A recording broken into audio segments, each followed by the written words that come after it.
Hello everyone and welcome to Five Nights at Freddy's the week before. My name is GiBi for the Horror Homestead, and this video is a day late because I had to go to the dentist and then my lips didn't work. They Novocaine in me, I was all gummy. I got drugs in my gums and I couldn't do the talking good. We're continuing on with night 3. I looked at the comment section at the end of my last video where I had to give my daughter some sort of coin that I had never obtained, and they told me that that was because you get the coin if you do easy mode. And then other people contradicted that and said you get the coin if you do New Game Plus. So basically, you beat the book, you get the coin, you play through the book again. Either way, if either of those solutions is the case, I think it is very poorly written. I'm going to try to get back to the section that I want to specify. My book crashed. I hate the future. What I was trying to say before I got stuck on page like 1013 and then it refused to go forward anymore is that on the end of night 1 when you're talking to your daughter, you have the option of giving her the pen. The pen is an optional item, so if you didn't get it, then you just don't give it to her. It says, do you give her the pen? And it's like, I don't have the pen. With night 2, it's like, do you give her the coin, yes or no? It assumes you have the coin no matter what you pick, which is just poor writing.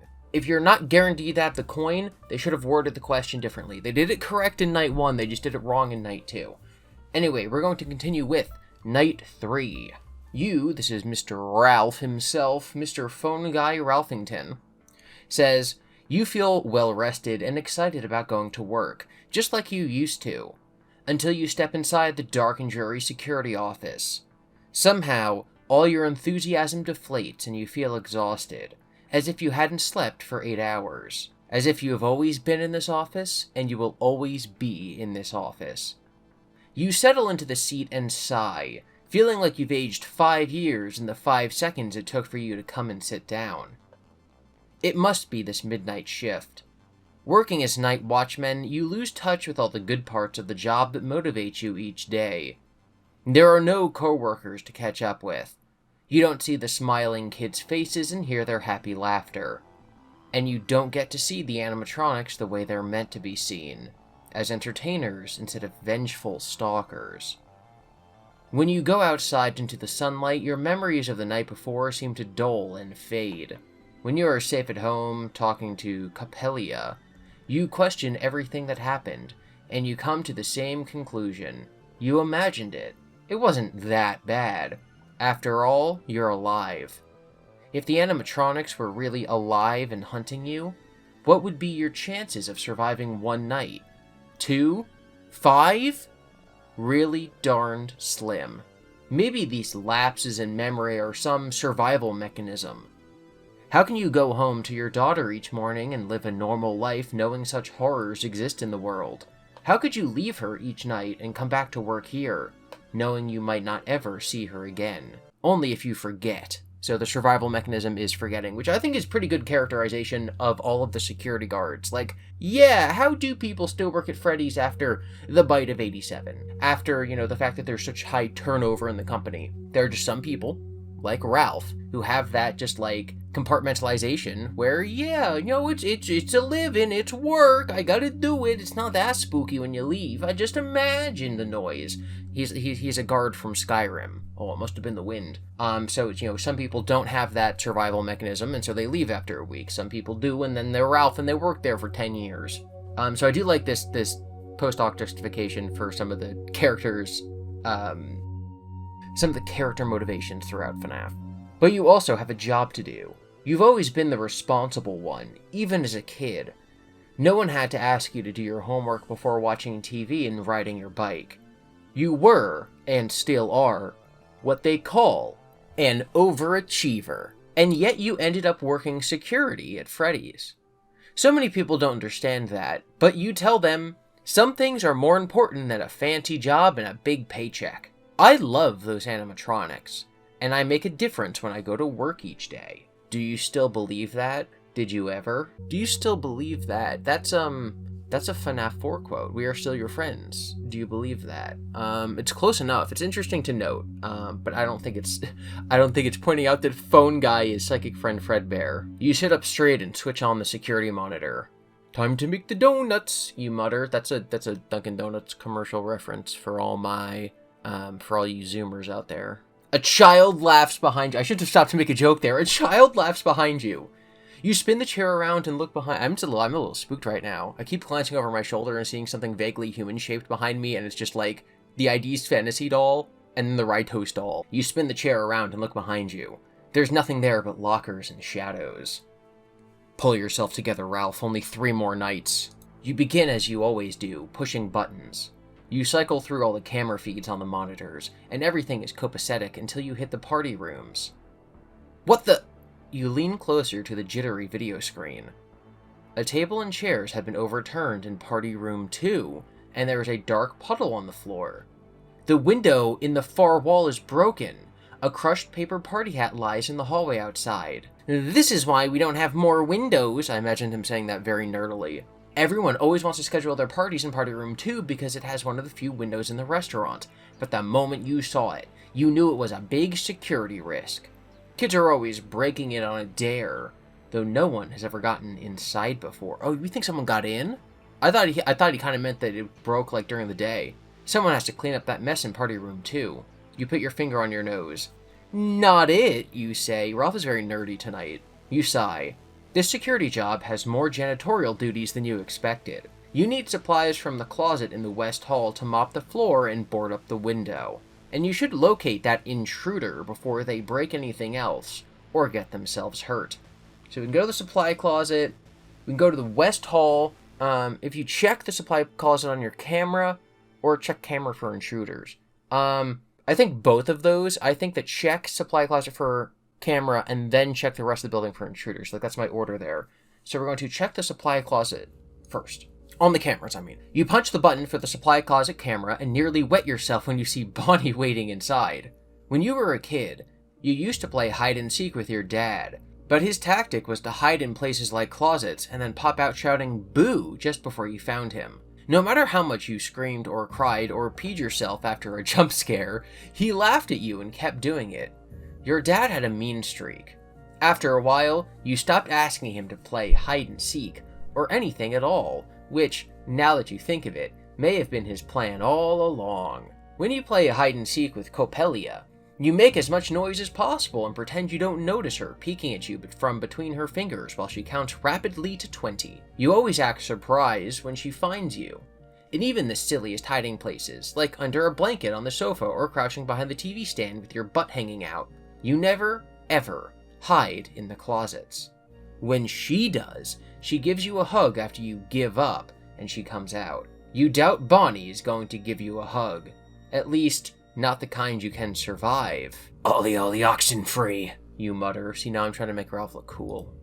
Ralph is a cool guy with respect from his daughter. Eventually, Bonnie leaves the closet. The hall camera shows him walking to the dining area. Hurry to the supply closet, I want to check the other cameras. You open the supply closet in the West Hall and yelp when something reaches out of the darkness. It hits you in the face and you jerk backwards. The wooden handle of a mop falls and clatters hollowly onto the black and white tiled floor. You chuckle and look up at the security camera in the hall. You flash it a V sign with your fingers and then stoop to pick up the mop and return it to the bucket. Gradually, your racing pulse returns to normal. You have 2 big jobs ahead in Party Room 2. You have to clean up that spill and broken glass and board up the window. Everything you need is right here, but you can't carry all the supplies with you. You'll have to make 2 trips, but you're not sure which task you should complete first. This is the choose your own adventure. Do we clean up the spill first, or do we bore up the window first? Like, oh my god, this is just as exciting as those adventure books from the 60s where you're like trapped in the Amazon forest with cannibals. Go away. We're gonna clean up the, definitely clean up the spill, because you don't want to slip on the water. That's dangerous. You hate messes. So you decide to clean up that spill first. You know it will only get more difficult to wipe it up if it dries. You grab a mop and the bucket, then look around for some cleaning solution. The bottles on the shelf are all industrial grade stuff. High concentration bleaches and stain removers. You bet this is what people use to clean up crime scenes. Despite its smell and appearances, Freddys is a sanitary place, and management is always reminding staff to keep it clean and tidy, at least in the public spaces. You kick at a crumpled piece of paper someone has left in the closet and roll your eyes. But you want to set a better example, So you pick up the paper and smooth it out. It's an old newspaper clipping with an ominous headline. Kids vanish at local pizzeria. Bodies not found. You hastily ball up the article again and toss it in the trash where it belongs. Those poor children, you think. Those poor parents. You heft a jumbo bottle of bleach. It's heavy and a lot to juggle with the mop and bucket. Should you fill the bucket here or carry the bottle to party room 2 with everything else? If you fill the bucket here, tap here. If you fill the bucket in party room 2, tap touch here. I'm always a fill the bucket here type person. You empty the bottle of bleach, and your eyes tear up from the fumes. You pour in pine-scented cleanser, hoping it will help dilute the potent mixture and make things smell a little nicer. You're about to lug the full bucket into the hall when you hear footsteps approach. Big, heavy steps. Bonnie could be coming back. I think it's the intruder. You shut the door and wait silently inside the closet for the footsteps to pass. Your eyes, nostrils, and throat are burning. You stifle a cough. The footsteps proceed down the hall toward the security office. Good thing you aren't in there right now. You might be able to sneak out and get to the dining area without being noticed. You have to take the chance because you can't stay here much longer. The liquid in the bucket looks like it's smoking. Acrid fumes rise up. You blink, barely able to see anymore. It feels like ice picks are being stabbed into your pupils. You try to open the door, but it's stuck. You push on it hard, bracing yourself against the back wall. Bottles fall from the shelves all around you and the mop tumbles. The bucket tips over and the floor is flooded with the poisonous cleaning product. I was just trying to be safe and helpful. You cough and cover your mouth. Red spittle and froth speckle your palm. Help, you gasp. Your vision swims and then, mercifully, you pass out. In games or not, you should never mix household chemicals. Ever. Alright, we're going to start the night over just because I want us to go... We're going to go straight to the supply closet because Bonnie's going to kill us. Still grumbling about having to clean up after other people's children, you head to the supply closet in the West Hall. You just want to get this over with, and it's going to take most of the night to sweep up broken glass, mop that spill, and cover up the windows. And you bet you'll be the one to get the blame for the damage, even though it happened between closing time and your shift starting. That's what I thought. You pull open the closet door, but you can't find the mop because there's a giant bunny in the way. Oh no, it's Bonnie! The animatronic is suddenly in your face, head twitching violently and teeth gnashing. The next morning, the daytime security guard is shocked to find blood splattering the West Hall in front of the supply closet. Gee, some people are so lazy, he says. The mop is right there. He reaches inside the closet and starts mopping you up. Okay, so we're going to make the same decisions. We're going to check the supply closet clam room. We're going to skip past Bonnie. We're going to go to the supply closet. We want to clean up the spill first, but this time we're going to fill a bucket in the party room. It doesn't seem wise to handle chemicals in a confined space like the supply closet. So you place them... Why are they in there? You can't have a supply closet that's not properly, fumigated for supplies. What are you doing here? So you place the bottle of bleach in the bucket with the mop and drag them to party room 2. You flip on the light. It's a horror show. The spill inside looks like blood. A lot of blood.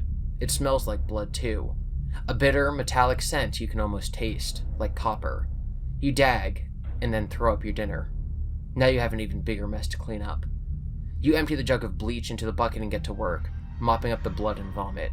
The stench and fumes might be overpowering if not for the shattered window in the far wall, which lets in fresh air. I wonder if you'd done that first, if you would have lost.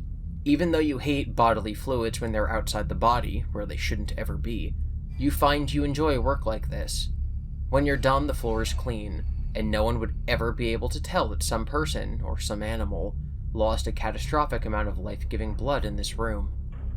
If there's no evidence, it may as well have never happened. Management will be pleased. You're so busy admiring your handiwork, you don't hear the footsteps until they're almost right outside. If you hide under the table, if you leave through the window, if you have the bonus item. I think if we leave through the window, we're going to lose. So we're going to leave through the window first and cut ourselves on the glass and get fired.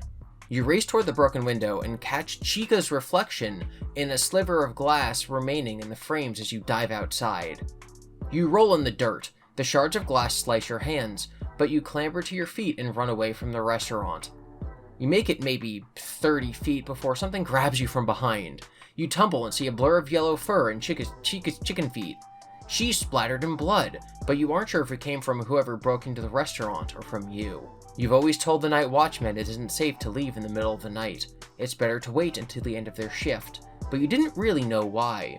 Just repeating what management told you, and they supposedly have a good reason for everything. I'm so like shaking right now. Like, the idea that Chica can leave the building through a broken window to come grab you. Like, I don't know, I kind of always thought that they were stuck to the premises of the building. That's wild. Like, I don't know, it's like video game logic, right? Like, oh, I'm in a safe area. I'm not in the pizzeria anymore. The animatronics can't get me. Oh yeah, they can. This is what happens when you break the rules. You have only yourself to blame, but it's a shame that Coppelia will have to suffer for your incompetence. At best, you'll end up another newspaper headline. At worst, Fazbear Entertainment will cover all this up and your daughter will never know what happened to you. If there's no evidence, it never happened. I like how that came back. You think Chica's going to drag you back into the restaurant, but instead, she carries you out into the woods. This might go even more badly than you thought. For everyone. Dude, did Chica just break out of the restaurant, like, forever? Yo, this was crazy. I don't know if you guys can really tell about my legs tapping. I was like so on edge from that. Wow, I don't know, it kind of seemed like it broke through the bounds of what is normally allowed in this setting. That was creepy, that creeped me out. At first I thought that it wasn't going to be Chica, it was going to be whoever broke in who was behind you. But no, that was wild. Okay, so we're going to go to the same thing. We're going to hide under the table. We lose anyway. You duck under the table. That's only a pun because people think Chica's a duck. You duck under the table and peer out under the striped tablecloth. You recognize Chica's chicken legs, but they're splattered with red like a grisly Jackson Pollock painting. Chica walks around the room. Is she wondering what happened to the blood? You remember the mop and bucket next to the door. Chica knows you were here. That's crazy. See, I don't think the animatronics have that much insight, like that much consciousness, that much sapience to know, like, oh, the mop bucket is here, therefore the janitor was here. But Ralph thinks so. You force yourself to lie perfectly still, breathing as shallowly as possible. Then you notice there are wet footprints leading from the bucket to your hiding spot. The floor hasn't quite dried yet. In a flash, Chica's face appears under the tablecloth, mouth wide and screaming. She drags you out from under the table, and you remain conscious long enough to see the floor doused in blood again, and to have one final irrational thought. I just cleaned that. Guys, this book is amazing. Like, genuinely. I've seen a lot of discourse on Twitter about how this is people's, like, favorite FNaF book overall, and it so is. Like, this is really fun. And again, it has this level of violence that is even in the games is only implied. And I love it, and it's humorous, and it's funny, and it's dark. Okay, so this time we're going to board up the window first. I kind of have a feeling that we're gonna, like, then gag on the fumes and still lose, but it's cool. Your first priority as Night Watchman is to keep Freddy Fazbear's Pizza secure and protect the animatronics. Although you aren't sure how much protection they need, you'd better make sure no one else can sneak into the restaurant in the night. You pick up a hammer and swing it around experimentally. It's no Mjolnir of Thor, but you already feel a little safer. You grab a box of nails and a pile of wooden planks that are just the right size to set off for the party room. What a mess. You step into party room 2 with dread settling in your chest. There's a wide, dark pool of liquid on the floor, just like the wide pool of liquid you should be drinking right now because it's time for a hydration check. One of my friends bought a SodaStream a couple years ago, and then they won another one in like a work lottery raffle thing, and so they gave me their old one. When I do my job at my movie theater that I currently work at, I drink seltzer water all day, every day. It's just a good way to drink water and still have fun with it, because there's a little kick to it, it's a little spicy. So I just take water from my faucet at home, put it in the SodaStream, just put some CO2 in it, no flavor or anything, I just drink seltzer water all day, I love it. I'm not going to chug the whole thing this time, but yeah, it's time for everyone to drink some water. At least once per video, everyone's got to have some water, and no coffee, energy drinks, soda, no, you got to drink some just plain old good water. I had someone leave me a comment one time that was like, oh, your narration is so boring, you're so vanilla, and I just responded with, my favorite drink is seltzer water, and then they liked my comment, which I thought, amazing, great storytelling. It's just the kind of absurd thing that you gotta love. What am I talking about? Bears? There's a wide, dark pool of liquid on the floor, and the pane from the window on the far side of the room is gone. Broken glass is everywhere. The shards on the floor twinkle in the moonlight coming through the open window. It's kind of pretty, despite the circumstances. A cool draft from the window brings the scent of something sharp and metallic. You flip on the light and see that the puddle is red and viscous. That's a lot of tomato sauce, you think hopefully. But when you kneel to investigate more closely, you know it's blood. See, the other path only implied that it might be blood. This says, like the narrator says, it is blood. You gag and run to the window to throw up. The fresh air wafting inside settles your stomach. You've never noticed before how bad this place smells all the time, like greasy old pizza and sweat, and sometimes rotting meat, and now blood. Human blood? An animal must have gotten in, you say aloud as if that would make it true. Whatever it was, it's gone. One way or another, you just have to worry about keeping anyone else out. You place a plank over the window and are about to hammer in the first nail when you hear strains of music from the dining area. It's getting louder. It's Freddy! He's Toreador marching his way towards you.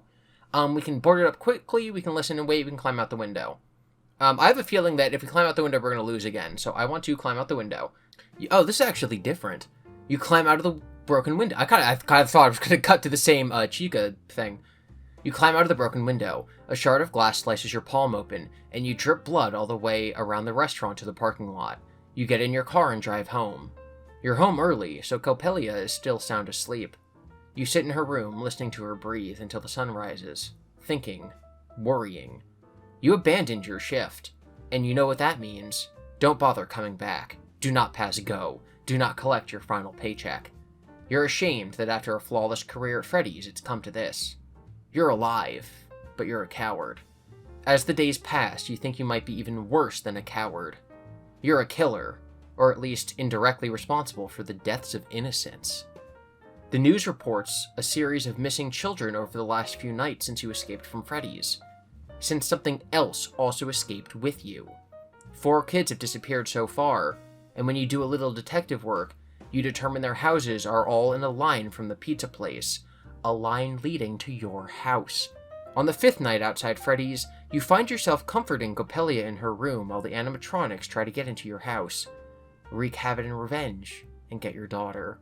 Guys, this is creepy. This is wow. I'm shaken. I'm so shaken I couldn't even make a joke and say shook. I started saying a lot of phrases ironically. Like, yo fam, I'm so shook. I started saying fam because Jack's film says it, to make fun of people who say it unironically, and then he started saying it unironically, and then I started saying it unironically. But this is, I'm all clammy right now. This is, crazy. Whew, okay. Okay, so Mjolnir. Sure hope you guys appreciated that I had to go downstairs to grab my hammer to do that little bit. Okay, so we're not going to climb outside the window. We're going to listen and wait, because we hear footsteps behind us inside of Party Room 2. Or not footsteps, we hear music coming.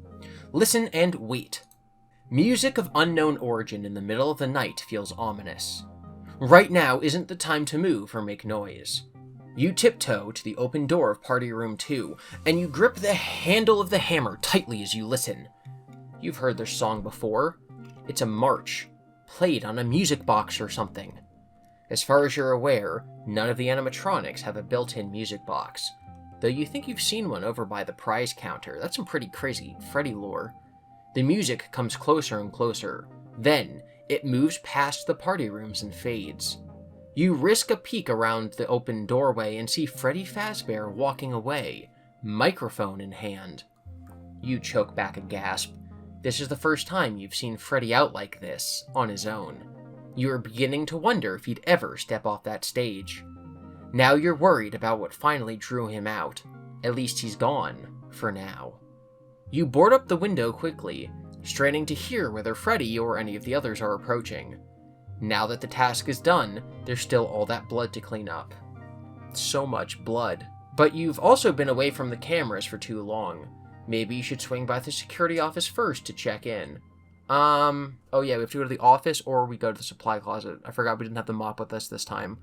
I'm in a wing it mood. I say we go to the supply closet. There's so many paths. I get that, it's a later night in the week and so it's going to get more difficult, but there's a lot of paths that I already want to go back and try. This book is really fun.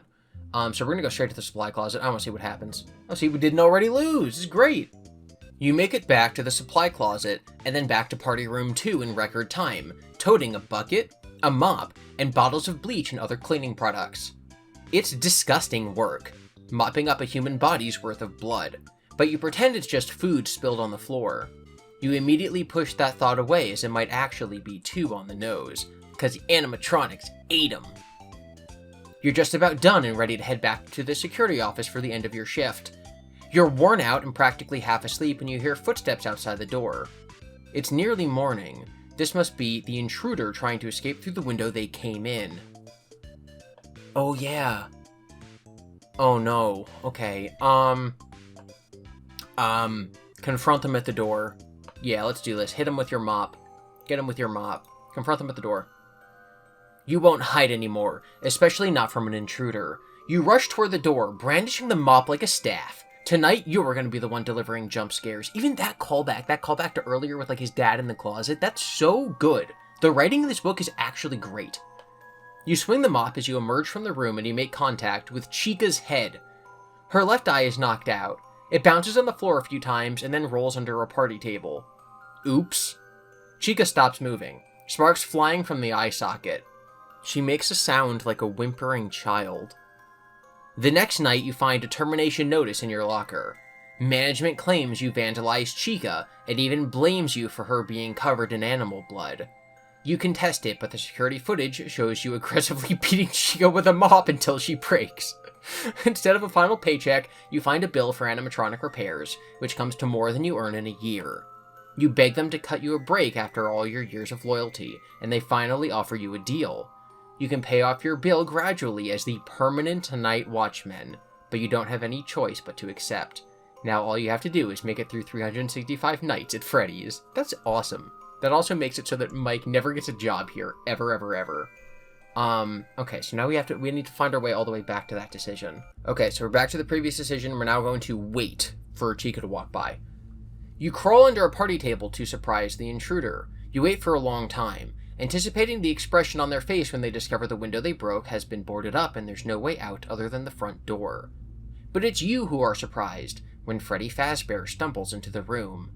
You prepare to defend yourself with the mop, but there's something wrong with him. He's staggering around, bumping into tables and chairs. His suit looks saggy, and his head is on crooked. This isn't Freddy. This is someone wearing one of the spare animatronic suits from backstage. Now that you're looking for them, you see human eyes behind the big sockets of the Freddy head, a second pair of teeth in his throat when his mouth flops open. You're about to apprehend the intruder when you notice fresh blood on the floor that you just mopped. Footprints. Footprints from the door, where Freddy leans against a table. The costume is soaked in red. Red tears seep from the eyes. You gasp and he lurches towards you, arms dragging at his side.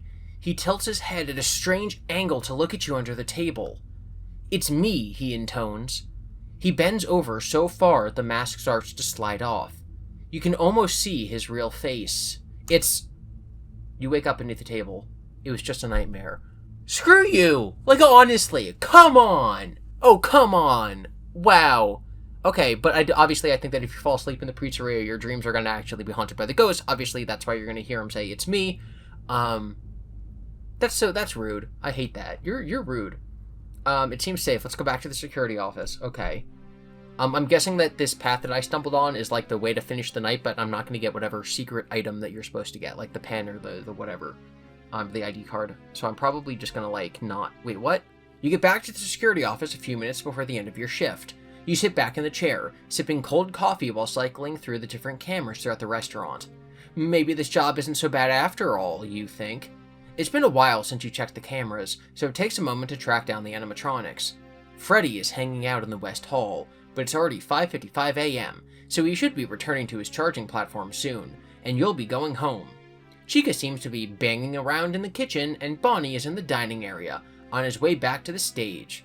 You yawn. All in the night's work, your eyelids are feeling heavy. Suddenly, you snap them open and jolt forward on your seat.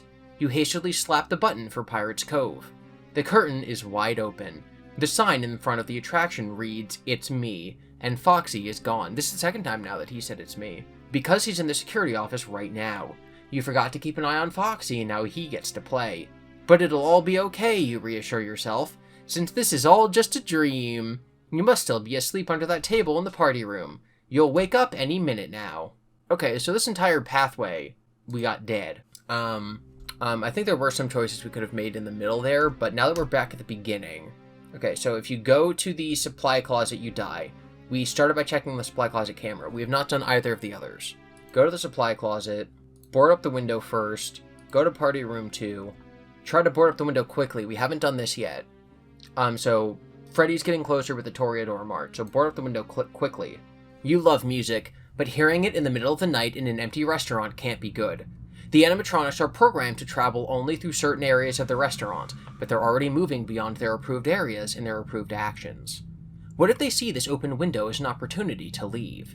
In that case, you need to cover the window, not only to keep the others out for their own safety, but also to keep the animatronics in. You nail boards over the broken window as quickly as you can. Each time you hammer a nail into wood, it sounds like a gunshot. The music is loud, too. So loud you can't even think. Like it's inside your head. A killer earworm. You can't name that tune, but you've heard it in old cartoons you watched with your daughter. It might be from some famous opera. You find yourself pounding each nail in rhythm with the music. There, done. You hammer the last nail just as the music stops. Finally, I can think again, you think, and your very next thought is, why did the music stop? Broken glass crunches on the floor behind you. You turn and see Freddy Fazbear staring at you with vacant black eyes. You back up against the boarded up window. He isn't going anywhere. Unfortunately, neither are you. We're gonna go check the camera for the supply closet, then we're gonna go to the supply closet, then we're gonna go and board up the window in party room 2. We're gonna listen and wait, and then we're gonna go to security office, because this is the only one we haven't tried yet. We are now in the security office after we did the window, we did the floor, now we're back in the security office. Okay, so we did the window, but we have not done the floor. So we're returning to the office to check the cameras probably, to then go back to the closet to mop up everything. Freddy went toward the show stage on the west end of the dining hall, so you stick to the east side. You plan to return to the security office via the east hall before continuing to the supply closet to finish your tasks for the night. But as you pass the kitchen, you think again about the intruder who broke into the party room and lost a lot of blood. The only place they could be hiding is in the kitchen, since the camera is only transmitting audio. It's on your way. Maybe you should duck in there to check things out. I don't know why I kind of thought the intruder would be like some hooligan, like in the FNaF movie. I don't think it's like, no, it can't be, okay, depending on where you place the Springtrap incident, you could say it's William, but in my theory, William's already inside the walls. So I wonder who broke in. Very odd. Okay, we are going to either stop in the kitchen or go to the office. Let's stop in the kitchen. You slip into the kitchen, just to make sure that no one is hiding in there, and maybe to grab a little snack, since you haven't eaten in hours. That's one of the benefits of the video feed being out in the kitchen. No one will be the wiser. And if anyone does notice some food missing, you can always blame Chica. You hit the jackpot. There's a yellow cupcake on the metal counter with pink frosting. An unlit candle sticks out of the center. This must have been left over from a birthday party. Maybe one of the kitchen staff meant to take it home and forgot. You poke the frosting. It has a hard outer layer, but it's soft underneath, as fresh as food gets around here. You lick the frosting from your finger. Delicious. Without questioning the wisdom of eating random food you find lying around. You're about to pick up the cupcake when you hear footsteps approaching quickly. You better get out of sight. You want to take the cupcake with you, but it might work better as a distraction if you can light the candle and draw attention to it. So we can hide behind the counter, use the lighter. Okay, so yes, obviously that's the correct option. We have the lighter from the previous night because we went into party room 2. I guess, yeah, okay, so we're going to do the correct option, which is use the lighter. I'm sure the other way will kill us. We'll do that. I promise you we'll do every path before the night ends. You pat your pockets frantically, recalling the lighter you found earlier. There it is. You pull it out, and it takes you a few tries to get a flame going. You aren't used to heavy-duty lighters like this, but it doesn't help that you're nervous. You light the candle and then bolt around the counter to hide behind it as someone enters the kitchen. You catch a distorted reflection of a large yellow chicken in the industrial-sized chrome refrigerator. From that vantage point, you watch Chica approach the cupcake with interest. Something overcomes you, and you begin singing "Happy Birthday" softly. You're giving away your location, your only advantage, but somehow Chica keeps staring at the burning candle. When you get to the part where you name the birthday person, a name pops in your head. Happy birthday, dear Susie. Happy birthday to you. Chica lets out an anguished scream and smashes the cupcake with a hand. She storms out of the kitchen, wailing. Weird, you think, even for a walking animatronic. Guys, I am like, you can't tell, I'm like sweating a little bit. This is like freaking me out. Ugh. Weird. It's just like, oh my god. Obviously thinking like, oh, all these kids got murdered and they're possessed these animatronics. Obviously it's a very dark thought. It's a very dark story, but you don't think about it that way when you're like, oh my god, my favorite is Foxy. You don't think about the child who's killed and is possessing his metal endoskeleton. Wow. Oh, this is genuinely scary, guys. Whew. Weird, you think, even for a walking animatronic. You pay attention to the poor smashed cupcake. Chica's tantrum not only extinguished the candle's flame, did she make a wish? But also reduced the baked good to crumbs, which you're still tempted to eat. Something glints in the cupcake wrapper. You poke through the mound of crumbs and find a gold ring.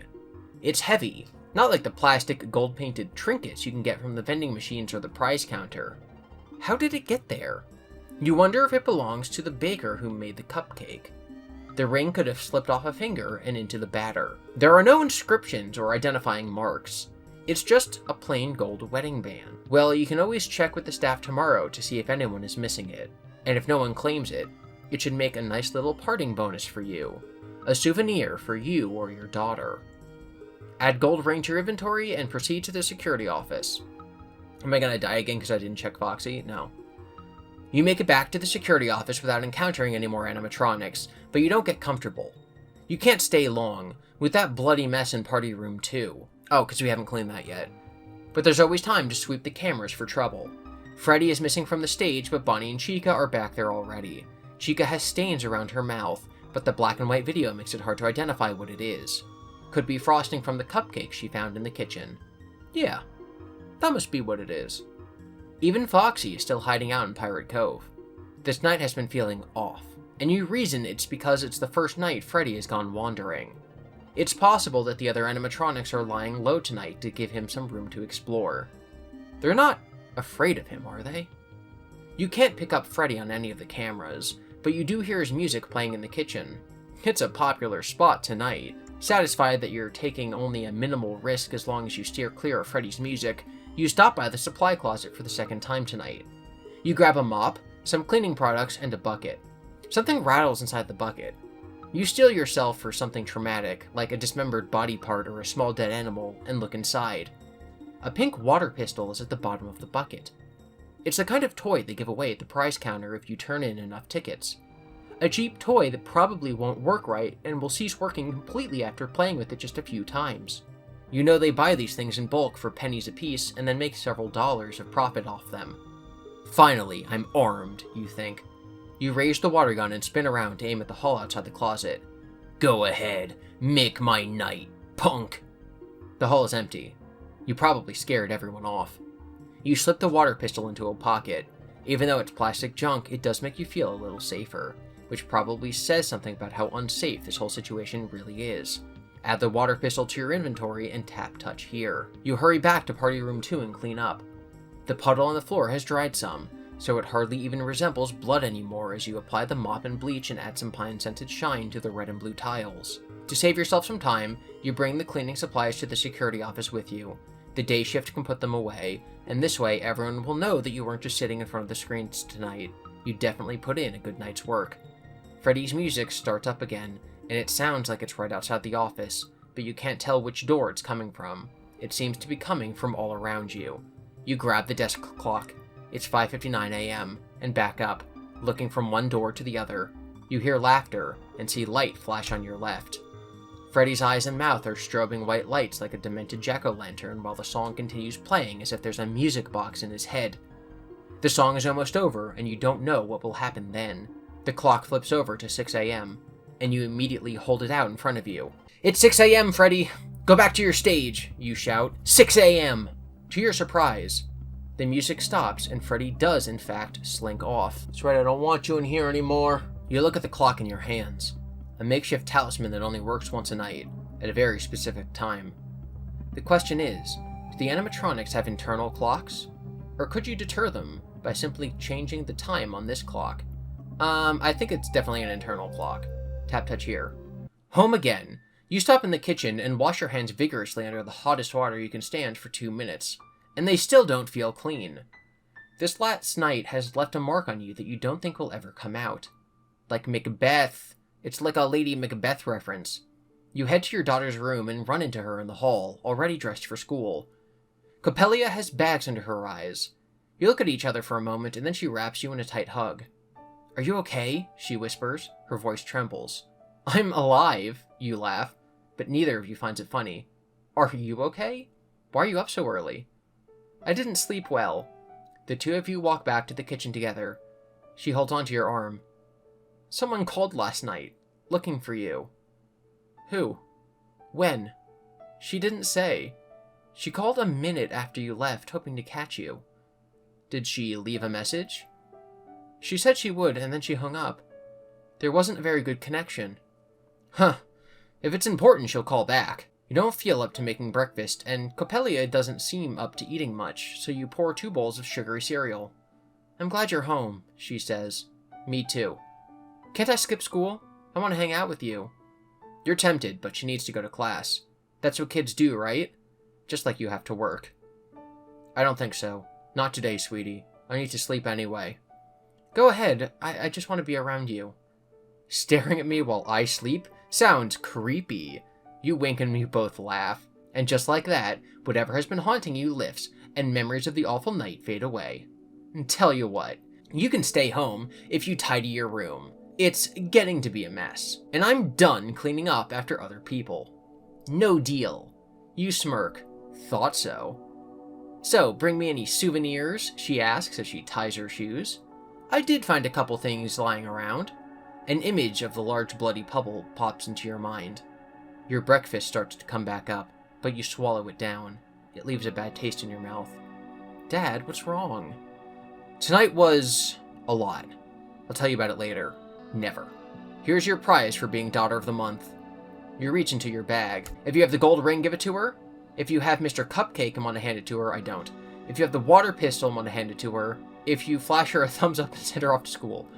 We have the gold ring and the water pistol. I'm going to give her the gold ring. We do not have Mr. Cupcake. There's obviously other paths that we didn't do. We're going to go back and do them before the episode's over, but we're going to give her the gold ring. She inspects the gold ring. Don't bite down on it, you say hurriedly. I think it's real gold. She slips the ring on her right hand. It fits her perfectly. She smiles. Am I invisible now? You look around in confusion. Pell? Where did you go? I can hear you, but I can't see you. She pulls off the ring. Oh, there you are. You grin. Just like when she was a year old and you used to play peekaboo together. She would laugh and laugh. Oh, to be young enough to believe that just because you can't see someone, they can't see you either. Thank you for my precious, she says. I should never have let you read Lord of the Rings, you say. Let me? Like you could have stopped me. You give me everything I want. She tilts her head. Almost everything. Go to school. You point to the door and she shrugs. I had to try. She puts the ring on again. You blink and she's gone. This time for real. Guys, this is written so well. I love this. What? Oh, wait. Oh, I thought that was just like a cute, like, oh man, she walked off to school. What? You check the clock and see an hour has passed. You must have fallen asleep right there at the table as she was leaving. You crawl off to bed, but now that you're lying there, you have a hard time falling asleep. Remove the gold ring from your inventory and go to chapter 4. I'm genuinely scared. Like, I know I look kind of ridiculous because I have a bear on my head, but like, this chapter, this night, like, I've loved this book so far, especially like the writing. But that night 3 was like really creeping me out. I kind of assumed we'd run into whoever this intruder was, but we didn't. Maybe there's a path where he kills us, but like, wow. Okay, so we're gonna go back to somewhere. Okay, we're going to give her the water pistol. She spins the water pistol around her finger like a Wild West gunslinger and then points it at your chest. You've got to ask yourself one question. Do I feel lucky? Well, do you, punk? This was a mistake. Gimme. You reach out to take back the toy gun. Oh, you want it? That's my Pell voice. Doing her cowboy. Oh, I guess you should be more like a female cowboy. Yeehaw. Yes, let me have it. Okay. She squeezes the trigger and water squirts you in the face. Her peals of laughter fill the kitchen. Thanks. You wipe the water from your face and watch her laughing. "You asked for it," she says. "I sure did." She starts to put the water pistol in her backpack. "Nope," you say. "Oh, I wasn't gonna use it." She pulls the water pistol out sadly. "Then why bring it?" "It makes me feel safer," she says. It shoots water. "The Wicked Witch of the West has been bullying me at school lately, and I really think this would help me manage the situation." "You're not going to murder the Wicked Witch of the West. Leave it here. It'll be waiting for you after school." What a world. She puts the toy down on the coffee table. "What about you?" "I'll be here too." She smiles. "Good." She leaves and you head to bed. When you close your eyes, all you see are the horrors of the night. Then you feel your damp hair and you laugh and fall asleep. Alright, so I probably canonically gave her the ring. That's what we're going to do from now on. But there's so many other paths we didn't do for night 3. I'm guessing of these 4 first original options, one of them's going to lead to immediate death, and one of them's going to lead to like a branching path that we could have taken. So the options we did not do are the West Hall camera and check for intruders. I figured that checking for intruders was going to be the wrong option, but we're going to do that, and we're going to see if maybe we can tell who broke that window. You cycle through each of the cameras once more, this time checking carefully for someone who shouldn't be there. Bonnie and Chica have both left the stage. "Why don't you go out much, Freddy?" you ask. When the camera pans away from him and back, you gasp. His head is now turned and looking into the camera. You stay there," you swallow. "Please?" The curtain at Pirate Cove is open slightly, and you see Foxy grinning from the depths. "You stay there too." If the intruder is hiding in there, Foxy wouldn't even think of leaving his new plaything. Funny how you've started attributing thoughts and feelings to the animatronics as if they weren't simply acting according to quirks in their programming. Anthropomorphizing, you believe it's called. You started out as a psychology major at the community college, specializing in children's psychology before you dropped out. You figure that experience helped you get the job at Freddys. Not that you use psychology much anymore unless you're trying to convince your daughter to do something she doesn't want to do. Maybe you should have studied artificial intelligence instead. After checking everywhere, the only place the intruder could be is in the kitchen. There's no picture, but you hear someone banging around. If someone's in there with Chica, they'd better be hiding. Yo, we think the intruder left the cupcake there with the gold ring? Okay, so this just linked us back to the other options. Okay, so the only option we have not done is check the other hall. The supply closet, okay, so the West Hall. This is the only option that we haven't done from this beginning. You pull up the feed for the West Hall before you go out there. It shows the long corridor leading to the dining area, with the supply closet door on the left. There are several new children's drawings taped on the wall to your left, but they're unsettling images of children with fat teardrops falling from their eyes. Some of the kids have X's for eyes. What? You shudder. Kids can be so creepy. Even your daughter, Coppelia, used to draw pictures when she was younger that seemed innocent to her, but felt more like threats. Like when she drew you without your head for some reason, saying that it was resting. Or the drawing of the two of you eating pancakes where she was passing you a fork by stabbing it into your side. Adorable. They're just drawings, though. They don't have to mean anything, right?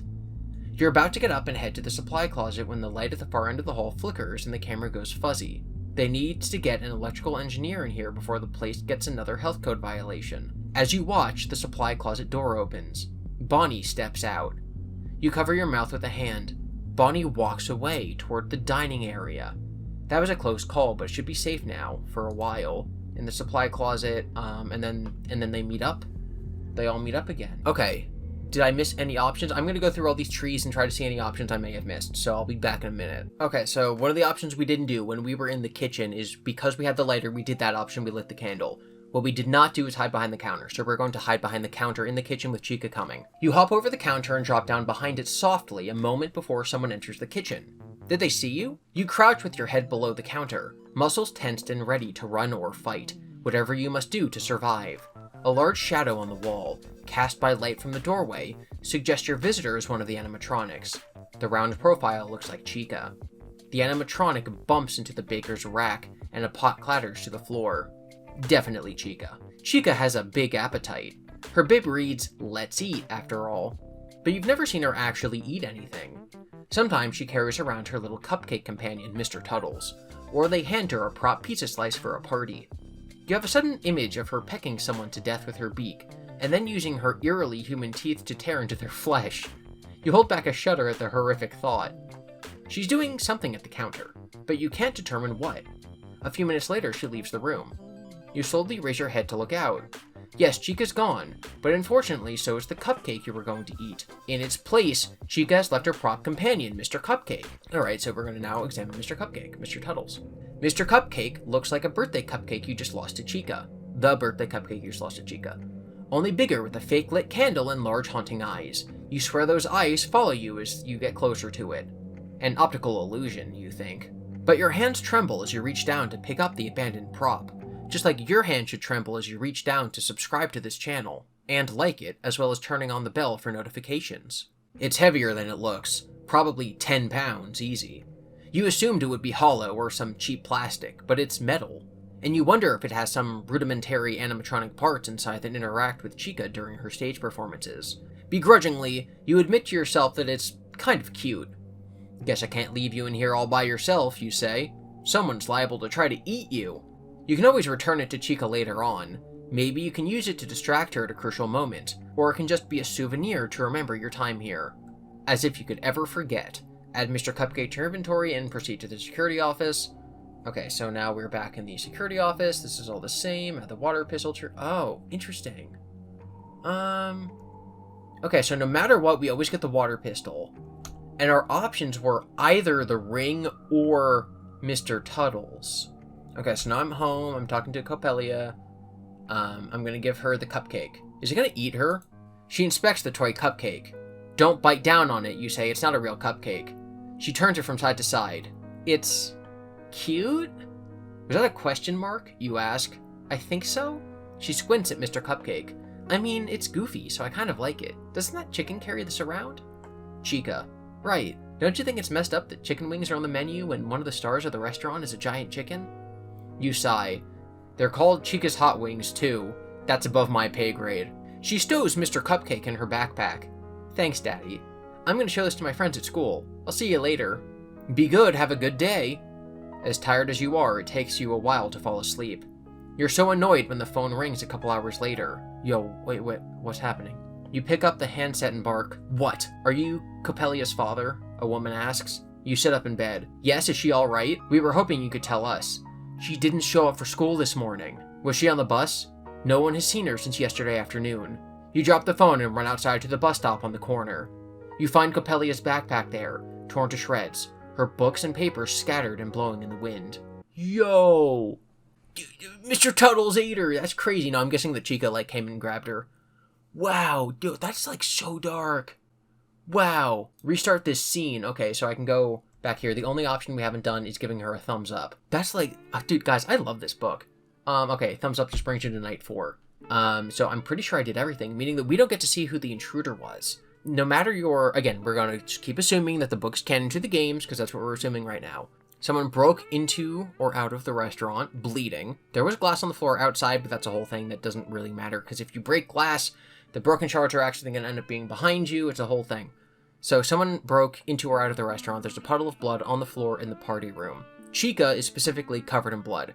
He has this weird vision of her pecking someone to death. We don't know if that's real. He did find out psychically that her name is Susie. Again, I've always been of the belief that there's something haunted about the building, right? It's the Indian burial ground trope. It's, oh, this area is haunted-ish.